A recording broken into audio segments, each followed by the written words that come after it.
Alex and Sophie go to the supermarket. They leave home with $32.98 in their pockets. When they return, they only have $4.41 left. How much did they spend in the supermarket?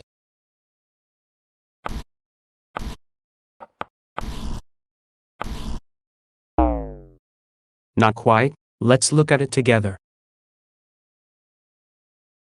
Alex and Sophie leave with $32.98 in their pockets. When they get home, they only have $4.41 left. 32.98 minus 4.41 equals 28.57. That means Alex and Sophie spent $28.57 in the supermarket. You write 28.57.